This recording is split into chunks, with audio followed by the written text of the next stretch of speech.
What's going on, Junkies? It's Switch-eroo. We're back with Culture Junkies Live. It's lit. It's Tuesday. We hope you all had a really great weekend. We had kind of a rough last week up here in Michigan, but we're all recovered, and we're so excited to join you guys today and have a really awesome show. Joining me today, sorry, I had a little mic problem. Joining me today, as always, the great GQ, and returning from a somewhat long hiatus, Sev. What's going on, man?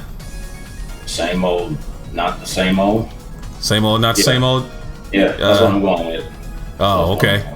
GQ, how was your week after the whole blustery wind disaster type thing that we had going on? I had no problem with it. I actually hope that it gets worse before it gets better. Never ever say lit though. You're not 12.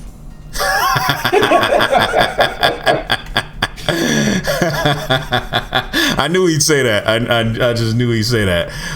In any case, guys, we hope you all had a really great week. Obviously, this week from the title card, we're going to be talking about the Nintendo Switch. We're also going to be talking about a few other things. But also, as you can see, it's kind of a new setup for me. I got my new computer over here. You can see it's nice and breathing, all that kind of stuff. I'm pretty proud of it. In fact, Sev kind of inspired me to do so, seeing how he's a... I don't want to say PC elitist, but yeah, I am. Call a spade. I am. Okay, he's a PC elitist. So, without further ado, obviously this past weekend we had Kong Skull Island come out, which is movie number 2 of the March Movie Madness, which we all know is going to be one of the best movie months of the year. We have all seen Kong. I didn't get to see. LGZ says the new term is lit E. Do you buy that, GQ? That sounds even worse. No, Does she it? says lit. She says lit. Yeah, but she said lit T. Yeah, lit T. No. Retarded. I want to say what's up to Marcus and LGZ over there in the Facebook chat, but no, we're not accepting that term. No lit T. Okay, fine, fair enough. All right, guys, we saw Kong. We all saw Kong this weekend. I think GQ, you said it was going to be in your bracket. You said what was in your number 1 seed? Was it number 2 or was it number 1? I can't remember. I think I had it at number 2. Okay. Only because again, it's a big monster movie. People are gonna go see it just based on. Right. It is what it is. So what'd you think of it? I thought it was good. Very predictable, obviously. I mean, what I did like is it was not a remake of King Kong we were all used to, where they dragged him back to New York and put him on the show, put him on the stage to dance for a bunch of rich people. Right. Rich white people. Rich white people. Exactly. Yeah. Put it that way. It was in the floor. That was in the 40s. So what did you expect? All of those. But the thing that I had an issue with is they spoiled the after credit sequence by putting the trademarks in the credits. Yeah, in the credits. I'm like, you could have put those in after you showed the after credit scene. So I thought that was stupid. Yeah, it was. Sev, what'd you think of Kong? It was all right. It wasn't terrible. If it comes on, like what's that, Stars or anything, you can watch it. It's just since they're trying to start this whole monsterverse, everybody trying to do what Marvel's doing. I'm trying to figure out where they were going to go, because monster movies follow a formula. It's a monster destroying the city, or it's a monster that's fighting another monster that's destroying a city, and then sprinkle the human element in there. I mean, I don't know how they're going to try and diversify that if they attempt it at all. So, yeah. Okay, well, I'll give you my 2 cents. My 2 cents is that Kong was actually pretty good, in my opinion. Better than I expected. I think when I took my kids to see it Saturday during the whole power outage thing that we had, they liked it a lot. They thought it was really good. They thought it was entertaining. They had a lot of questions. Of course, they didn't pay attention to the spoiler thing at the end until it was already there. They weren't reading credits. I mean, they're kids, but they thoroughly enjoyed what was coming next. I did feel like Tom Hiddleston's character was a little bit cookie cutter, not nearly as much of a driving force in the movie as I kind of anticipated him being. Do you guys kind of agree with that? Disagree? And he was a bit cut and dry. I mean, we've seen that he can be a very charismatic actor. So he was, even supposed to being this, military tough guy, he was still kind of eh. So GQ? He did what he could with what they gave him, though. So it ain't his fault. It's to blame the script.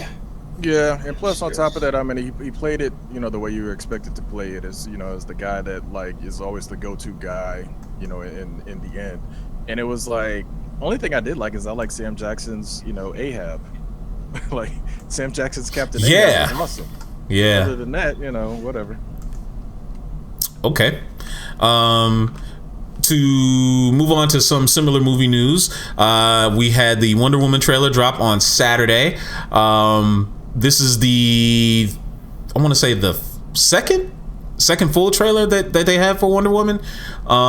And let's get our impressions of it.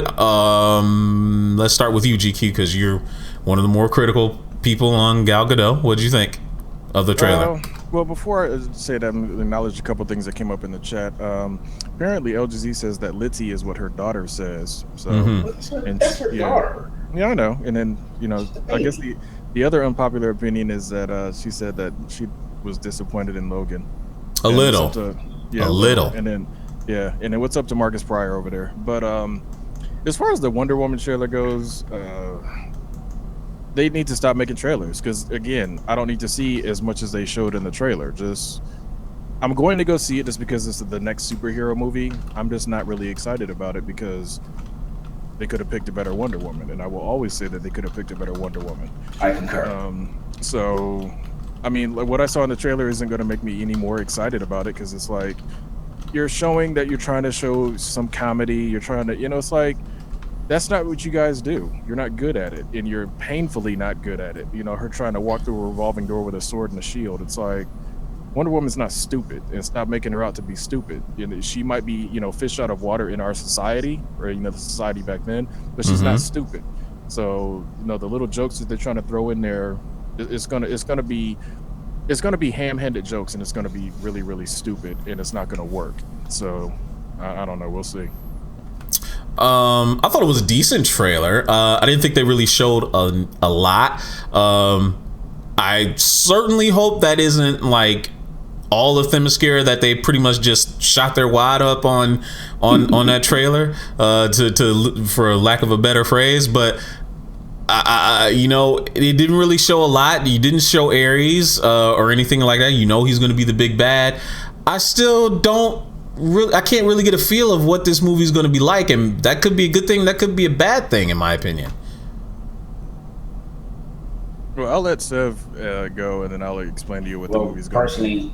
Personally, even though it's too late, I still think that her training regimen diet should have consisted of goat cheese. Here we go again. Dairy creamer, because I noticed that the actress playing her mom has more weight on her than you. So again, this is still a nitpick. I'm never gonna let this go, so everybody can just piss off about it.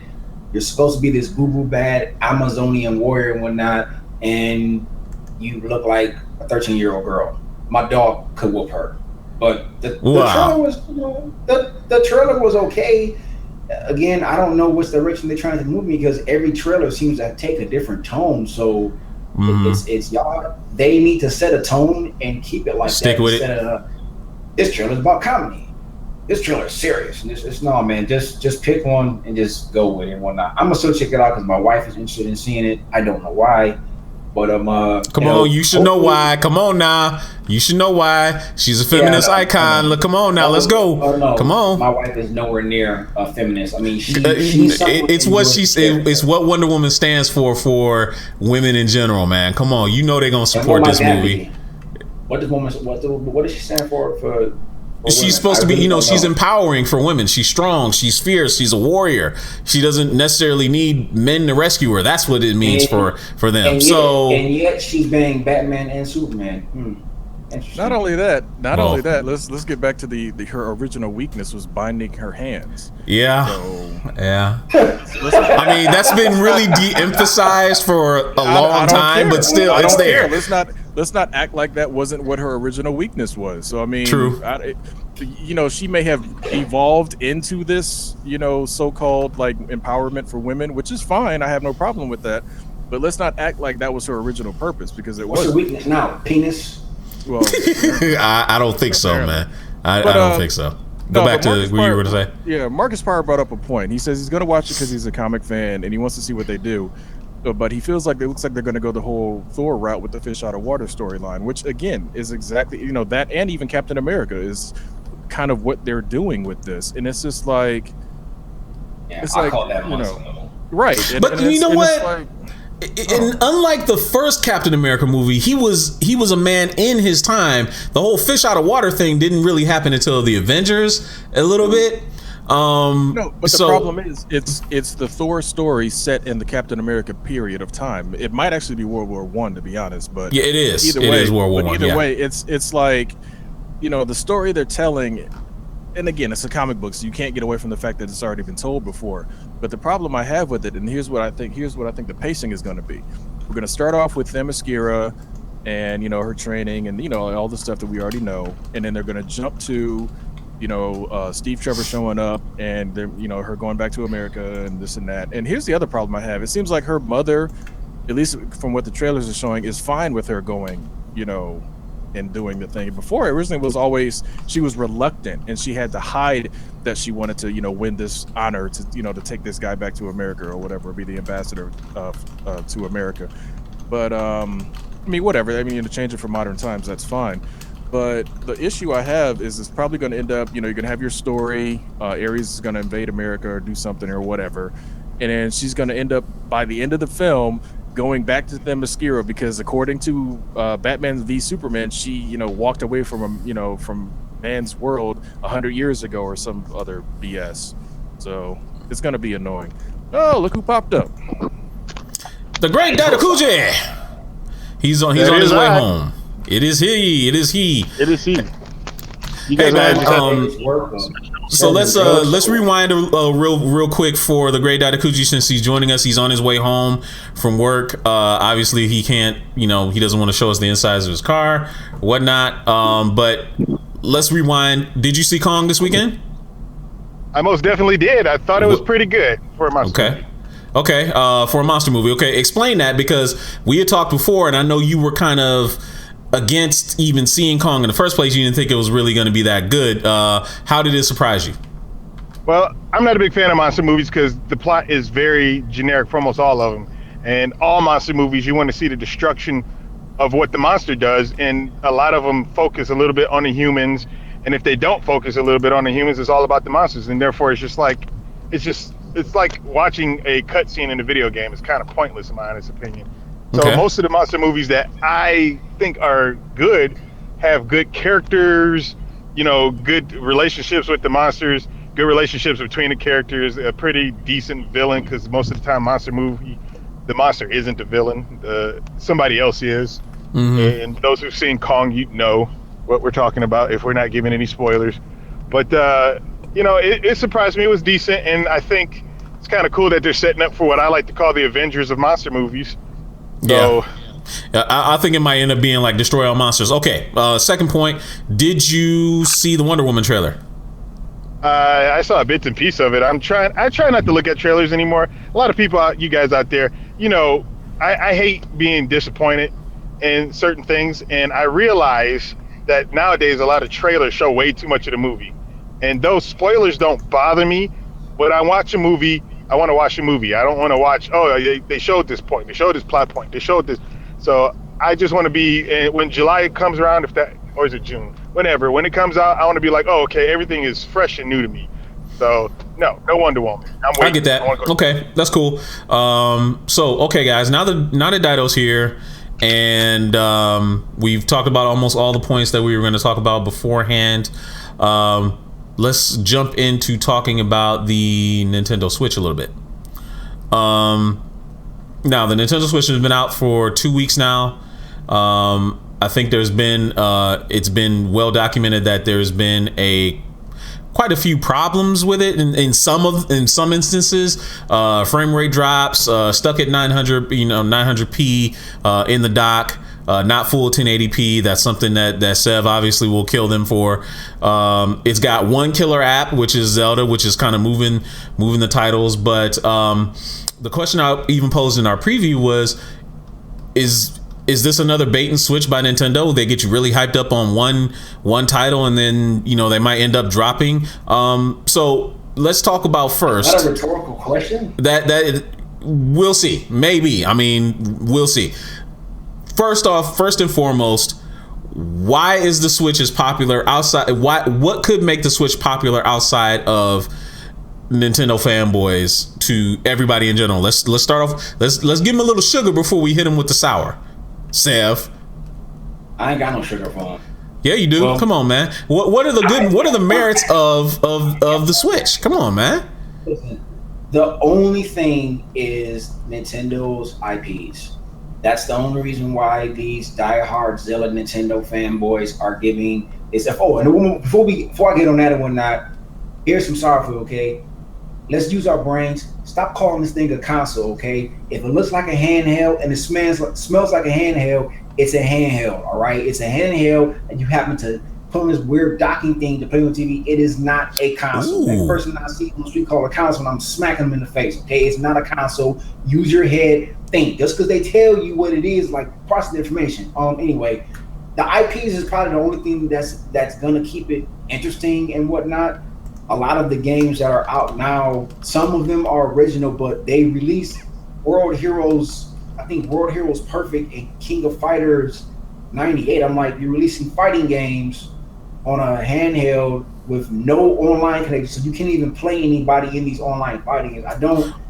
Outside of Nintendo's games, it's like I really don't see what the draw is outside of the person who is the hardcore, diehard Nintendo fan that give them a pass, and in their eyes they can do no wrong. I mean, they're gonna eat this thing up on. I'm okay. I ain't with it, man. All right. Well, Dido, you're usually the, I don't want to say the collector, the early adopter amongst all of us. You like getting much video games. What about the Switch appeal to you that would make you want to get it? Well, I do want to get a Switch. I do not have one right now. And for me, as you guys always know, it's about playing the video games. I want the video games first and foremost. And right now, Zelda is a killer app. I don't need a Switch to play Zelda because it came out on the Wii U. And according to everybody, it looks exactly the same. So I don't need support. Yeah, so I don't need to upgrade for that. That doesn't make any sense to me. But what does make sense to me is being able to play all my video games in my bed. I like that. Don't you got a PlayStation Vita for that? You kind of do, but the Vita screen is a little bit smaller, and it's just, you got to make sure your connectivity is always there, because like if it's not connected, like in my old place, no, you couldn't do it. I was having connection issues. Crap will look worse than 240p on it. So no, that didn't work. But this, because it's a handheld, or if you want to call it a hybrid, because being able to dock it and be able to use a wireless controller, it's kind of a hybrid if you want to look at it that way. Or you can look at it being a handheld. It's kind of cool. You sit on the toilet, play a video game. I couldn't do that with my Wii U because the stupid thing wouldn't connect. Oh boy, he's always bringing the toilet humor to it a little bit. It's kind of cool in that aspect, but for me right now, Nintendo needs to fix those issues. Because I was, just before I left work, no joke, because one of my coworkers asked me, what are you guys going to be talking about on the show? And I said the Nintendo Switch. And another coworker who has a Switch and bought 2 of them, and this guy, he buys everything like first day. If he's excited, he's like a fanboy for whatever he wants to be a fanboy for. And he's talking about, I got one on the first day. And I'm like, that's cool. I'm not getting one until Nintendo fixes out those issues. He's like, those issues, that never happened to me. And I'm like, well, that's kind of cool, but they have happened. And I don't want to be one of the people that has it happened to. I want to wait till they fix those issues, because if they got an issue with the left joystick, if they got an issue with scratching screens, if they got issues with internet, I'll get it when they fix that stuff. Because as of right now, I'm glad you brought that up. Actually, I am glad you brought that up. GQ over in the chat over on Facebook, LGZ's dropping a lot of things that have been said that she's heard Anthony Mentor too. What are they saying over there? Well, a lot of people are saying right off from LG, he's saying he's heard so many things about, the Nintendo Switch, the tech issues. She knew 3 people that returned them and said that they were trash. She said, some people are saying that Zelda's not a great game. Switch was rushed, is what Anthony Mentor said. Not worth it. Wait on it till it's cheaper. Looks and feels cheap. And I have to agree. I mean, it like Steph said, this thing is a glorified portable that happens to have a dock. And it's like, right off the bat, right off rip, day one, dead pixels on some of the screens. Now, granted, on a LCD screen, you will, occasionally get dead pixels. Right. But the thing is, on a cheap LCD screen, you will get dead pixels on day one. And that's what they're doing. They're giving you a cheap LCD screen. And it's like, and I look at it this way. Granted, an iPad, a Galaxy tablet, all the various tablets, they have these great screens. Samsung makes some outstanding screens. Realistically, though, average good tablet will hit you up for about $200-300 nowadays. For a good one with a decent screen. The Nintendo Switch is $300, and like Sev said, it's a glorified, portable. So it's like you could have put a little bit more money in the screen, so you don't have to worry about scratching the screen when you put it inside of a plastic dock.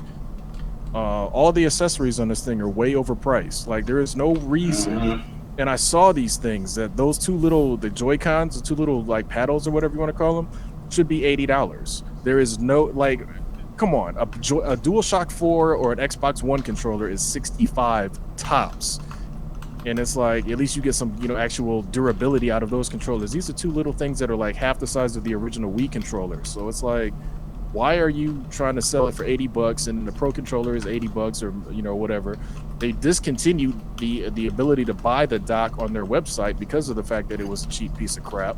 So it's like, Nintendo used to stand for quality. That used to be third-party developers couldn't even make a certain number of past a certain number of games a year because quality came first. The Nintendo seal of approval. Right. Nintendo Konami had to split off and make Ultra games so they could release the Turtles games because they had already hit their quota with the Castlevania games they had. So it's like, wait a minute, wait. What? Quota? That's true. Yeah. That's true. Yep. Yeah. Because Nintendo back then, back then, I don't remember what the exact number was. But let's just say it was 2 or 3 games a year max is what one of their third parties could make. So that was one of the major complaints. It's like, you're cutting into our profit potential because you're saying we can only make 3 games a year or whatever the number was. And so Konami was like, man, skip that. We got this Turtles license. We want to use it. Let's make another division. So they made Ultra Games. Ultra Games is Konami. Like, period. So the Turtles games are made by Konami. And that was just one of those things that was, that's how things were back then.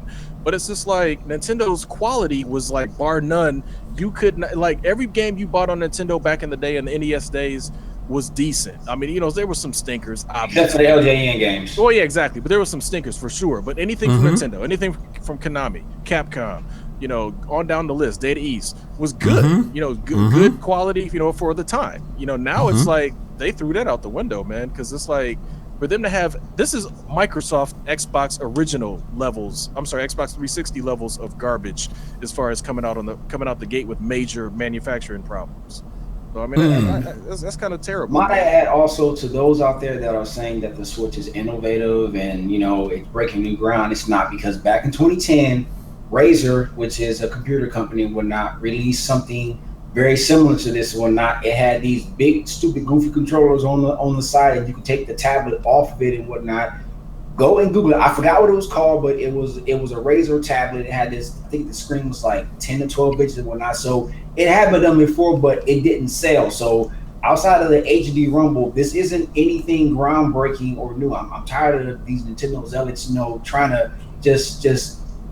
If you're going to use this as a here's some sugar.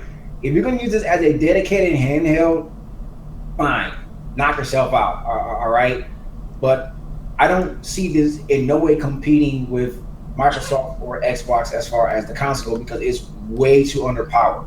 Oh, come on, man. You know they don't care about that. They don't care about that. They want to sell to their base and get themselves, and obviously that is working. I mean, Zelda is selling like crazy. It's the fastest selling Zelda game we've ever seen. And here's the reason why, though. You release a launch with hardly no games worth playing, all right? So of course Zelda is going to sell 1-to-1 with the Switch. So I mean, but it's also the highest. It's like up there as like one of the highest rated games of all time. So because obviously people love it. Play on the Switch, though. Hold on. You gonna play? First of all, let's stop acting like being the highest rated game actually means anything nowadays, because you have 50 games of the year when the title of the award is Game of the year, not games of the year. So ratings don't really mean much nowadays anyway. Second, like Sev said, it sells one-to-one with the system because here's their launch lineup, and most people never even see the rest of these games. You have 1-2 Switch, Fast RMX, Trash. Just Dance 2017, Human Resource Machine, I Am Setsuna. What? Wait, what the hell is Human Resource Machine? This is literally their launch lineup. Legend of Zelda, obviously. Little Inferno, Shovel Knight, Skylanders Imaginators, Snipper Clips, Super Bomberman R, and World of Goo. So I'm sorry, anybody that looks at that list is going to get Zelda. That's a given. It's like you'd be an idiot if you picked any of those other games and not Zelda as well. No, and honestly, to Nintendo's defense, I have seen the Blaster Master. That the new Blaster Master is actually pretty good. It's actually really, really good. For anybody who remember Blaster Master back in the day, that's what I'm looking for. And that's fine. Fast Racing RMX actually is one. It's like I think one of two games that actually runs at a constant 60 frames per second. Go figure. So you can get that to run at 60, but you can't get your flagship title game to run at 60 dock or undocked. Well, but again, like you said, it's a port. So there's your problem right there. They did not develop it specifically for this hardware. They developed it so, we can still use it on our old one, which to me is like, they did it with the Wii, between the GameCube and the Wii, and the Wii U and the Wii, and then the Wii U and the Switch. They've done that. They've had some title that was across that between the two of them. So it's like Dido said, I don't even need a Switch right now if I want to play Zelda. I'll just go get it on the Wii U. Exactly. So it's to me that's dumb. If you want to have a system seller, it cannot be available anywhere else. Period. Yeah, I totally agree with that. Wii U's just to play they like borrowing their neighbor's Wii U because it's in a closet somewhere collecting dust just so they can play the Zelda. So well, shoot, didn't they did the same thing with Twilight Princess, didn't they? Because it came out on GameCube and on the Wii and Wii. Yep. And if I remember right, the GameCube one was better. It was better. League's better. But then it came out on the Wii U, and that was supposedly the definitive version. Right. Well, yeah, hopefully by now, but the definitive version is on the Dolphin emulator. That's where the definitive version is. Heck yeah. I mean, and again, nothing. It's like it might sound like we're bashing Nintendo. I'm sorry, but Nintendo has earned it now. Because they keep doing dumb stuff. Yeah, because I'm sorry. I watched the when they first started doing press on the Wii. I'm sorry, the Switch, and they had Reggie Fils-Aimé go on. I forgot which he went on. I think MSNBC or one of the stations, and he's sitting here trying to demo the system. First off, they right off the bat said. The one that's behind us is not the actual one that he's holding in his hands, and she kept trying to get him to show the things towards the camera so people can see how it looks.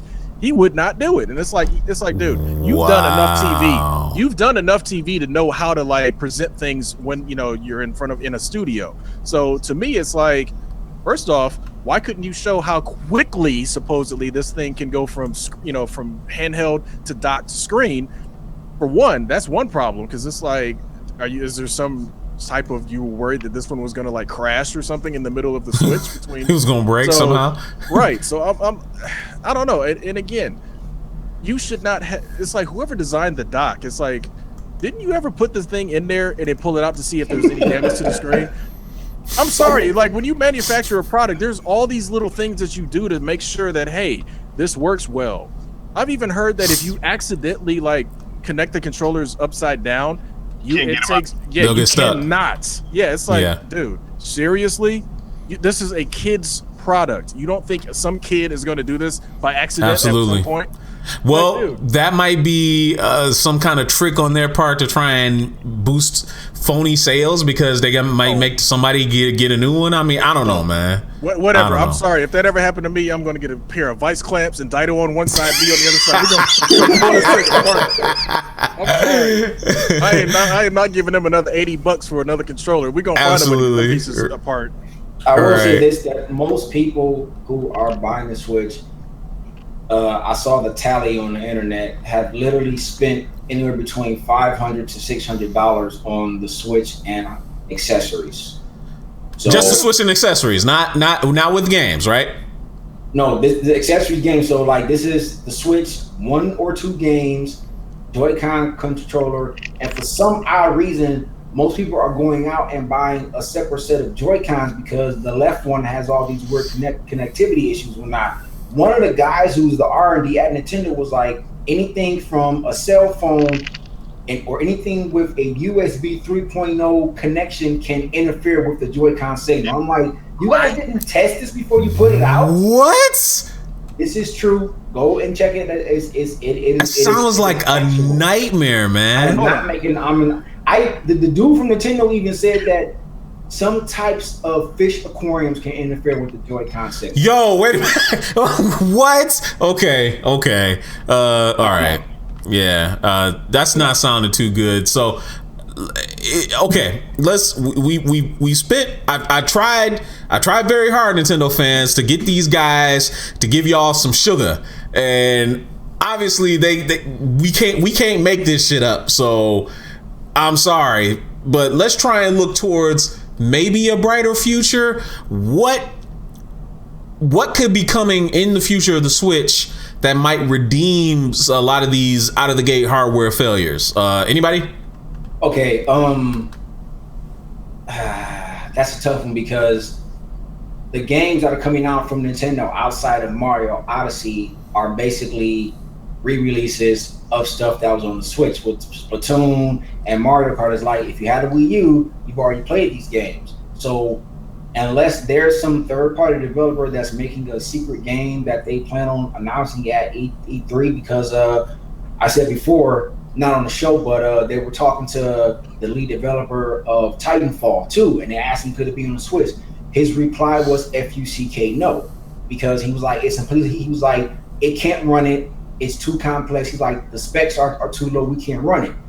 Needless to say, other developers have been asked questions about games that are out now. Could it be ported to the Switch? And the answer has been met with an equivocal no. So I'm thinking it's going to be Wii U all over again. It's going to be a bunch of, first parties. And outside of Nintendo's flagship titles, if they decide to release a new Metro game, is I think it's going to be another wash, rinse, and repeat, and Nintendo not learning from their past mistakes. Dido, is there anything you're looking forward to on the Switch coming up? Besides Mario, I don't know much of anything else because, like Seth was saying, they're releasing a newer version of Street Fighter 2, which, big deal, Evil Ken, and first person mode, which I'm like, what? Who cares? It's a fighting game. I don't want to play it first person. King of Fighters 98 got it. I had it for a Dreamcast when it's called Dream Match 99, and I'd rather play it on that. They're gonna have to have something superb, and though Mario has always been a system seller for me, that's typically enough for me to get a Nintendo system seriously. And I'm not joking when I say that, because the last two Nintendo systems that I've got, Mario was the reason why I got them. And Zelda, did they get much use outside of Mario? Yeah, I mean, as of right now, I don't know much, because Shovel Knight, I already have Shovel Knight on PlayStation 4. From my understanding, everything that they're putting on the Wii version, from my understand, could be wrong. They're going to have downloadable content for the other versions. So I got Shovel Knight. I love Shovel Knight. Bomberman, Bomberman's nothing new. I like Bomberman, don't get me wrong, playing with friends, but you can play Bomberman, Super Bomberman, Saturn Bomberman, have the same fun playing with friends that you will this new one. So that's not something that's a system seller for me. I like the new Blaster Master guy. It looks very interesting, but that's like something I'll pick up if it's a budget title. If it's download only, they're going to have a sale on it. Maybe I'll get it one day. So, and Yooka-Laylee, which I hear is supposed to be coming out on there, I'd rather get from my Xbox One or my PlayStation 4 because I know it's going to run better. Well, I don't know it's going to run better. It could be 60 frames at high res, but we don't know that. But I already got it pre-order for those systems. So, outside of Mario and me wanting to play Zelda, which, again, I don't need a Switch to play Zelda right now because I'll get it for the Wii U, there is no reason this year for me to get one. Now, if Bayonetta 3 comes out and it's exclusive, then I'm like, well, you got me at 2, and maybe a Metroid and not a Prime, something that's new, that's not, right. But here's an even better question. Looking for the future, obviously, a lot of the games that are getting ready to come out are either already available elsewhere or will be available elsewhere. In the case of Sonic Mania, that's going to be on other systems, so there's no real reason to buy a Switch just for that.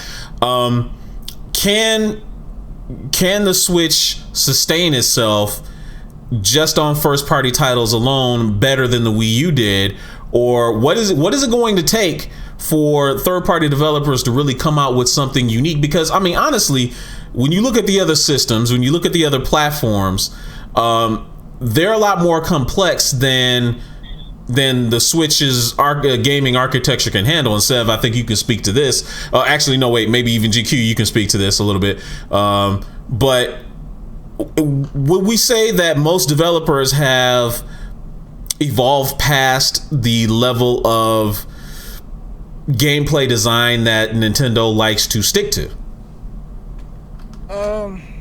Yeah, I'm definitely going to say yeah. I mean, Sev could probably, like you said, speak to it as well. I think the problem is you run into the Wii ran into this problem early on. I mean, yes, it brought in a lot of people that probably never really got into games because of its simplistic, hey, you want to play tennis, you swing your arm like a tennis racket, like you're swinging a tennis racket, or bowl, you swing your hand like you're throwing a bowling ball. That's fine. And, that's a great gimmick.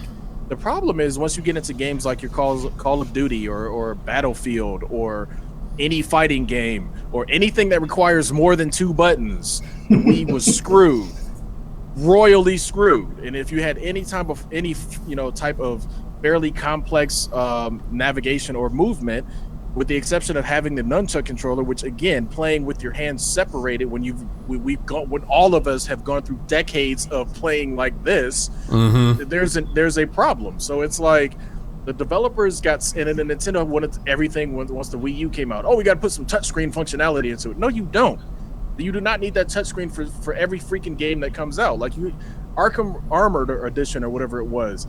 Only thing it was is Arkham City with some touch controls added to it for that, basically wound up being nothing.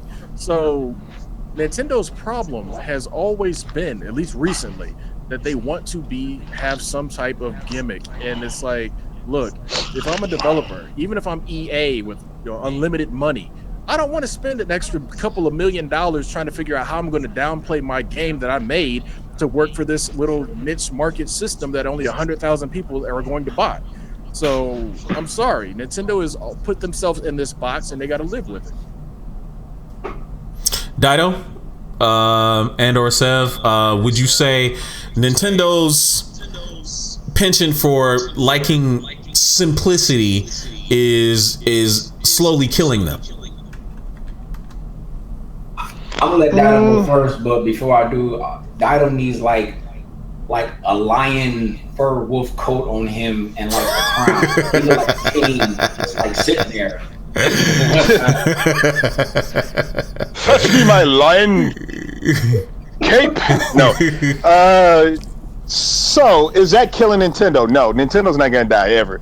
And I'm going to tell you why. Because of the games. It's always been about the games. Before they had control over what games, like GQ was saying, they had control over the games. Yes, their quality for system has kind of been going down ever since the 80s. What have you. The quality has been going down. But they still have Mario. They still have Zelda. They still have AAA titles that people are passionate about.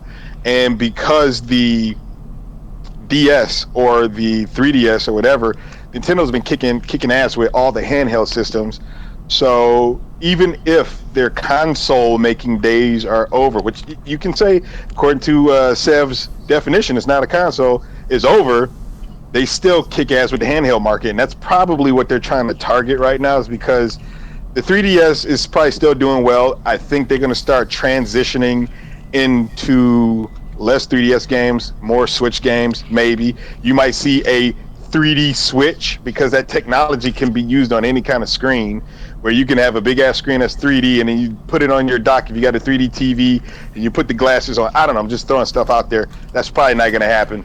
But Nintendo makes good games, and there are people who are passionate about those games. I mean, seriously, I don't think they're going to go anywhere, but the Switch is going to do better than the Wii U. That's just going to happen. To piggyback on what Dido said, these fans are so passionate that Jim Sterling, who is a game critic, he gave Breath of the Wild a 7, has been receiving death threats day in and day out because they felt that he should have gave the game a 10 out of 10. yeah, so that's how passionate these Nintendo fans are. People, they're sending out death threats because their beloved precious Zelda didn't get a 10 out of 10 just from this one reviewer. Darian's right. I don't know what kind of witchcraft they put on their games, but people are literally like, I mean, like they will they will set themselves on fire for Nintendo, and I really don't know why. So I mean, I agree with what he said earlier too. He said that I think that they might just phase out the 3DS, and and try and make the Switch, like the go-to. Even though I did hear a rumor that they were thinking about making a successor to the 3DS, and I'm like, well, you don't really need to because it's still selling like gangbusters. It's got great it has great games on it. So don't shoot yourself in the foot. I mean, the Switch is still early. It's like, let's see what the end of the fiscal year looks like in sales for it and whatnot before you guys go. I mean, there will be a place for it because if you want to carry on a cell phone and the tablet and the Switch and whatnot, then knock yourself out. Me personally, I have no interest in getting one. I will be playing Switch games when the Simu team figures out how to emulate all of listen, they already have Breath of the Wild up and running. It's only at 1520 frames, but they literally had it up and running, cracking the code 2 hours after the game came out. These are the same guys behind, I think, the Dolphin emulator. So I'll buy my time, I'll be patient and whatnot, and I'll be able to play Zelda at 60 frames plus at whatever resolution I choose to, not this 30 frames lock crap. So LGZ just brought up a major point, and then this is, I think, what's saving Nintendo. She says it's brand recognition. That's it, plain and simple. And I have to agree with her on that because Nintendo, like Dido said, Nintendo's games, they're legendary. Mario, Metroid, Zelda, all those various games are legendary. What's not so legendary is the systems that they've been putting out lately.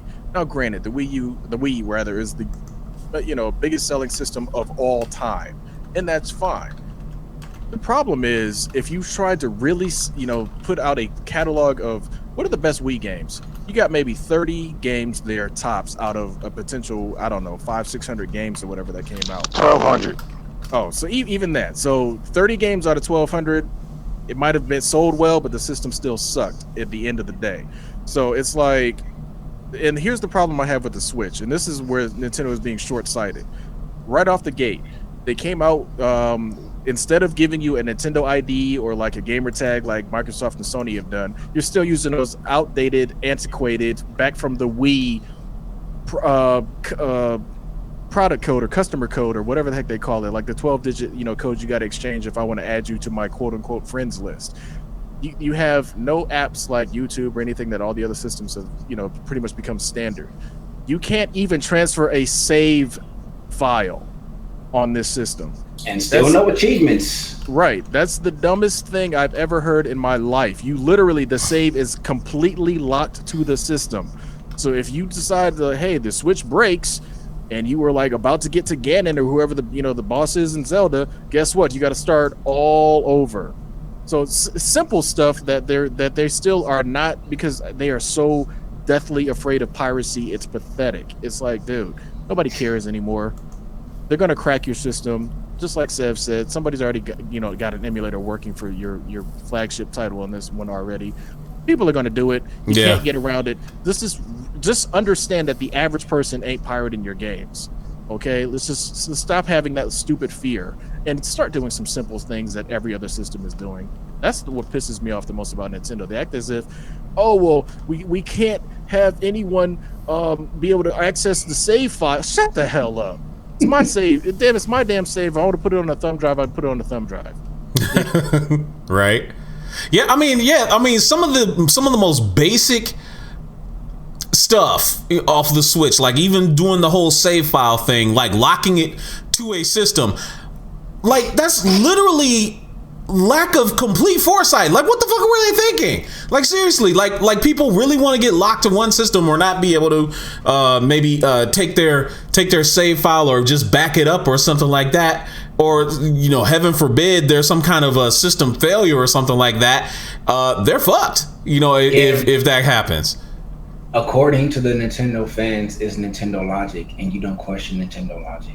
Whatever, whatever, dude. That's whatever, man. That's I don't want to hear that. That's Darth Sidious sitting on Death Star 2. Oh, I'm afraid your save data will be quite stuck on this system, no matter what happens. Like, dude, shut up, man. Nintendo's got to get out of that daggone mentality, man. That is ridiculous. I'm sorry. Yeah, they do tend to like purposely make some weird convoluted decisions just, I don't know, for the sake of being different. It started with that cartridge for the Nintendo 64. You know what I said? If the Nintendo 64 was CD based, it would have killed the PlayStation. Yeah, killed exactly. It would have murdered it. We'd be playing the Nintendo PlayStation right now. Yep, but they said they wanted cartridges. Then they get the mini DVDs for the GameCube, and then everybody has to restructure all their games. They didn't really port a whole bunch of stuff. Then they finally moved to DVD, but then you got this waggle stuff in there, and then people's like, we don't want to program this shit in there. And then they got the Wii U, and they're like, oh, it's still got DVD, but now you got to program it to use this tablet to go with the game. And I'm like, you know what? Screw you guys. Yeah, right. Here's the issue with that. I mean, and like you said, I think we even had this discussion. Like, Nintendo, it wouldn't even be Earth 2 where you'd have the Nintendo PlayStation. It'd be like Earth 35 because Nintendo's so stubborn.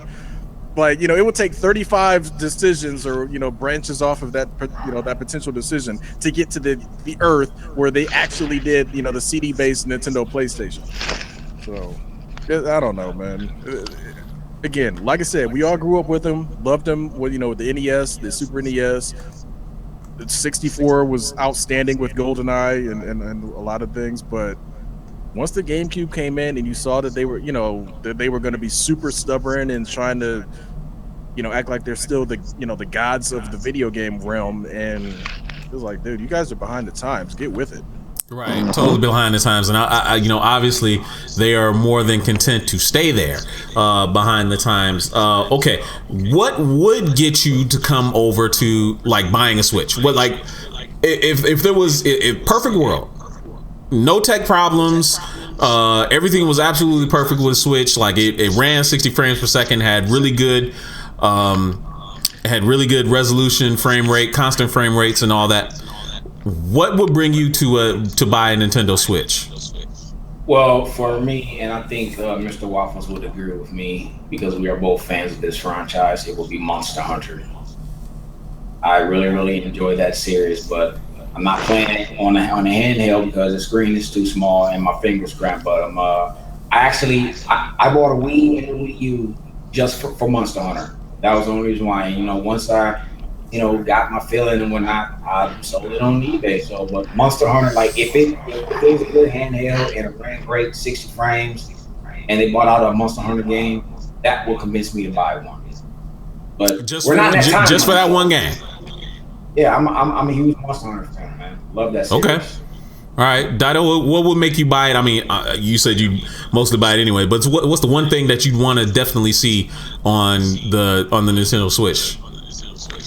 I told you I want that Mario game. That Mario Odyssey looks amazing to me. Besides I'm that, going back right now. Besides that, I haven't seen anything besides that. So no, I mean, if there was anything that you could have, what would bring you to the Nintendo Switch besides Mario? Besides Mario, that could bring me to the Nintendo Switch. That's a difficult question because, like Metroid, if they're gonna do another Metroid, it's gonna be Prime.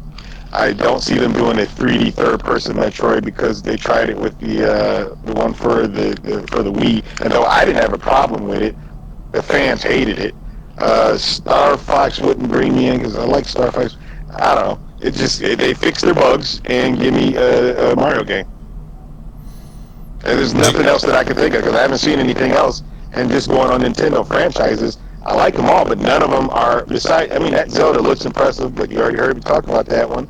The Mario, they always do something new and different with Mario that I've seen. So I can't really think of anything. Mario's their flagship, bro. Okay, GQ, what will bring you to the Switch, if anything? Well, unfortunately, as much as I do like Mario, Mario running around like he's in Sonic Adventure doesn't really appeal to me. When I saw that trailer, I'm like, why is Mario like smaller than regular people, man? Like, yeah, it's like whatever. But and I think King Takeem just said it exactly what I want. a proper Metroid title. Like none of this like BS trying to get it. Go back to the roots of what made Super Metroid so damn good. I would call it Metroid Legacy. That would be the title of the game. Yeah, not bad. Yeah, something like that. Hell, even a good Castlevania. Like a really good system exclusive. System exclusive though. Konami's not gonna do that. I know that. That's the problem. I mean, it's like Nintendo has alienated a lot of their original third-party, like, you know, Knights of the Round, so to speak. So, I mean, Capcom is throwing them a bone with a Street Fighter title that's, like, so old, and it has actually already been released once before, just with the addition of one character, and like you said, the first-person mode. So Nintendo's going to either have to get a killer app fighting game, because, you know, that'll always bring me to the table. But you know what? I actually have an interesting story behind that, but I'll wait until the show ends to tell you guys. It's the reason why Nintendo lost a lot of its third-party support. So it's because they stopped acting like Al Capone and they let everybody go. Man, they used to be the mob back in the day, man. That's what I liked about Nintendo back then. They were just ruthless. Like, oh, you want to leave? You want to leave? What you talking about leave? Well, fine. No cartridges for you. Right, we're the only game in town. You got to play with us, right. You know, all that kind of thing. So, all right, guys, it's almost getting close to be winding down a little bit. Obviously, the Nintendo Switch has had a lot of its, you know, a lot of problems even out the gate. There's some people that swear by it. There's others that, you know, are definitely going to be passing on it. I think, honestly, the Nintendo Switch, it's one gimmick too far for me. I see no absolute appeal for me to even buy this thing. I'm definitely never going to sink, what'd you say, Sev? It was like $600 into like buying a system and, you know, some accessories. I've got 3 kids. One is away at college, but, you know, I'm not buying, you know, $120 worth of peripherals for my kids to play maybe one game. I mean, yes, Smash Brothers is going to be on there, Mario Kart's going to be on there, but hey, guess what? Smash is already on their 3DS. Smash is already on the Wii U. Smash is already on the Wii. I mean, there's nothing new there for them to play. I mean, there's a lot of other more complex, interesting games on other systems that are basically just blowing the Switch out of the water. I mean, I'm not buying it just for Zelda. I can live without playing Zelda. I live without playing Ocarina of Time. I'm good on that. I can skip a Zelda. It's not imperative to me. It's not that big deal. But if you can come up with 6 solid games that you have to play, that are like experiences that you have to play, much like Twilight Princess was for me for the Wii, okay, then we're talking. Other than that, you can miss me with that. Sorry, I'm not going to plunk my money into the Switch. Nintendo, they need to. I hate saying it, but Nintendo needs to grow up a little bit. They do. They need to grow up. The funny thing is, you said $120 in peripherals. That only gets you like one Joy-Con and a half. Yeah, like, I mean, see, 120 ain't even gonna get you nothing, man. That's what's so sad about this. Like, that is what's sad about it. And their original marketing reveal was all these people at the basketball court sitting around playing the Switch. I'm like 2K or something like that. Yeah. Right. I'm like, yeah, whatever, man. So, yeah. Nintendo's gonna have to get back on the ball, man. I'm sorry. They absolutely are. They had a great launch. They launched it in March when nothing else was really going on, which is fine. You know, you do what you got to do to make your money, but they rushed it, and that was the problem. Right. Okay, so we got about 4 minutes left. We're gonna wind down the show a little bit. Unfortunately, I'm sorry, guys. I don't have a snazzy, cool-looking 30-second promo to show you guys because of the power outage. I've been catching up and trying to get Ultron up and running so I can start editing, you know, stuff again. But you'll see it later on this week. But let's go ahead and preview what next week's show is going to be about. Obviously, this week is going to be Beauty and the Beast. Hopefully, some of us are going to go see it. Sev, I know he's going to take his wife to go see it. Now that Double Girl's back in town, I'm sure Dido's going to go see it with his wife. But Beauty and the Beast comes out next week. But next week is the Power Rangers.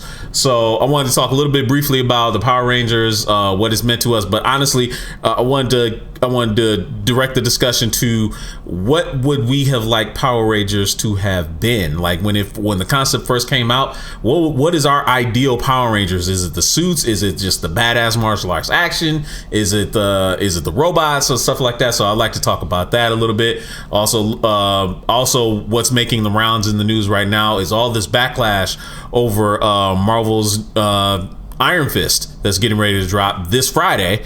We'll all be able to see for ourselves. I mean, it's been absolutely getting hammered by the critics. They're saying it's terrible. They're saying that it's boring, that it's slow, that they're lamenting that, of course, Danny Rand is an Asian. So honestly, we're going to spend part of the show next week talking about our reactions to Iron Fist as a series as a whole, not just 6 episodes, but the full breadth of the entire season. And really, does it really deserve all the hate that it's getting? GQ7, Dido, you got any comments on the kind of the beating that Iron Fist has been taking to take us out? Well, no, not really. I mean, this is the first I've heard of it, so I'm a little surprised. I mean, I will, if I watch the first 3 episodes and it doesn't hook me, then I won't finish it. That's how I usually do most TV shows anyway. If you can't get me for the first 3 episodes, I'm out. I have to wait and see because I can't take people's opinions about anything. And that whole whitewashing thing, I understand it's not whitewashing if the character has always been white. So I get what they're trying to say, like, oh, it's a great opportunity to introduce an Asian character, but he was an Asian in the comic book. So like, I don't know what the heck their complaint is, but we'll see. Yeah, to piggyback on what Dido said, I literally would have started the series off this way, had him sitting on top of a ledge overlooking like Chinatown or something, or like in San Francisco, but like, you've seen all them chopsaki flicks where you always had like some Asian guy that like, becomes enlightened and learns stuff. This ain't one of those things. I've always been white. I would have literally started the show off that way, but like, man, you people don't know what you're talking about. Yeah, I'm definitely looking forward to seeing it just for its own merits. I don't think that it can possibly be as bad as people are making it out to be. So I'm very much looking forward to seeing the show for myself and judging it on its own merits. So anyway, it's about 8 o'clock. We're gonna let you guys go, get to the next exciting episode of The Flash. If you guys have been watching, the season has been somewhat pretty good. Been a little bit up and down, but it's still worth seeing. So go ahead and check us out next week, right here, 7 p.m. Eastern Standard Time, 4 p.m. Pacific. We want to thank you all for joining us today. We hope you all had a really good time. And make sure you follow us on YouTube and on Twitter as well. And check out our Facebook page if you're seeing us on other platforms. So for GQ, for Sev, and for the great Datakuji, I'm Kenshiro. We'll see you guys on Tuesday. Oh, hell, King Dido. Have a great weekend, everybody. Yep. Where is my Hassenpfeffer? There you go. What's up to Michael Johnson, who joined us as well? Make sure you watch the rest of the replay. Yeah, better late than never, man. We watch the movie.